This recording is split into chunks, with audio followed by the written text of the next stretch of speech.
सो है all aspiring traders. पिछले 2 साल से यूट्यूब पे काफी सारे ऐसे वीडियोस भरे पड़े हैं जहाँ पे यूट्यूबर्स सबको प्रॉमिस करते हैं कि वो 90%, 95%, इवन 99% एक्यूरेसी वाला आपको कोई स्ट्रेटेजी सिखाएंगे। वो आपको ये बात प्रॉमिस करते हैं। और वीडियोस तो छोड़िए, कुछ लोग तो इस पे कोर्स भी लेके आ गए, 99% एक्यूरेसी, 102% एक्यूरेसी। और मैं ये सब देखता हूँ और मैं सोचता हूँ कितना रिडिकुलस है ये चीज। क्योंकि मैं आपको एक फैक्ट बताने वाला हूँ। आप जब भी ट्रेड करते हो, अगर आप पकड़ लीजिए 10 ट्रेड ले रहे हो और आप एक स्कैल्पर हो, तो आपके माइंड में कितना ज्यादा प्रेशर होगा अगर आपको 90% एक्यूरेसी मेंटेन करना होगा कि 10 ट्रेड में अगर एक लूज हो गया, आप पकड़ लीजिए 3 ट्रेड ले लिए, फिर एक लूज हो गया, आप सोचेंगे कि नेक्स्ट ट्रेड में लूज नहीं कर सकता, नेक्स्ट ट्रेड में लूज नहीं कर सकता। और ऐसा मेंटेलिटी के साथ आप इतना प्रेशर में आके और ज्यादा लूज करेंगे।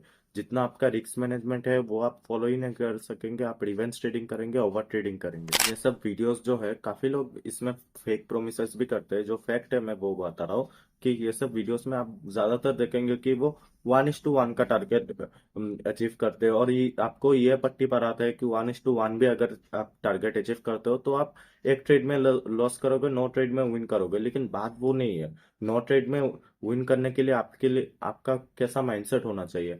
अगर आपको 10 ट्रेड में 9 ट्रेड विन करना है तो फिर आपका माइंडसेट, साइकोलॉजी बहुत अच्छा होना चाहिए। आप एज ए बिगिनर 10 में से 9 ट्रेड विन नहीं कर सकते।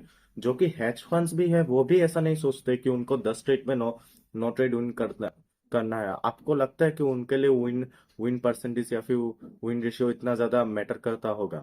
अभी मैं आपको वो चीज बता रहा हूँ जो कि मैटर करता है। अगर आपको ट्रेडर बनना है, अगर आपको प्रॉफिटेबल रहना है और अगर आपका माइंडसेट ठीक रखना है, आपको स्ट्रेस ज्यादा नहीं लेना है, तो आप वैसे अगर मार्केट को अप्रोच करोगे तो आप प्रॉफिटेबल रहोगे। और वो चीज है risk to revered.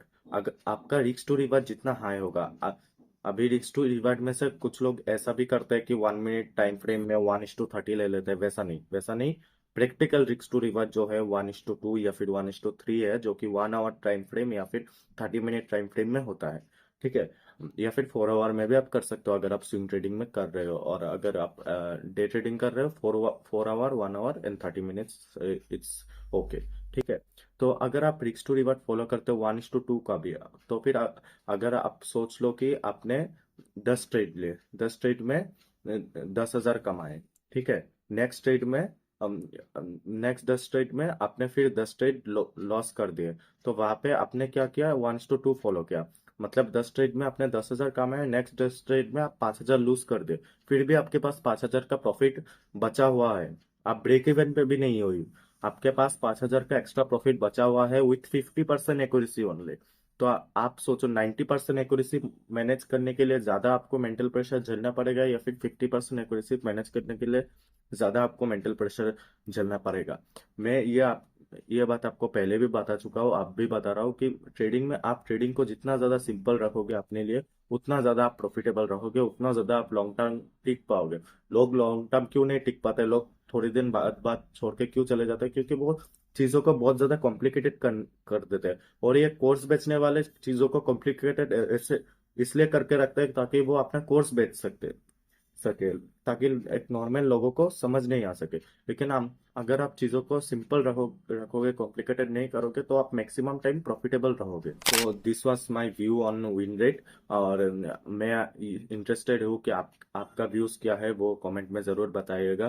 This is Shivam from mind on market, signing off.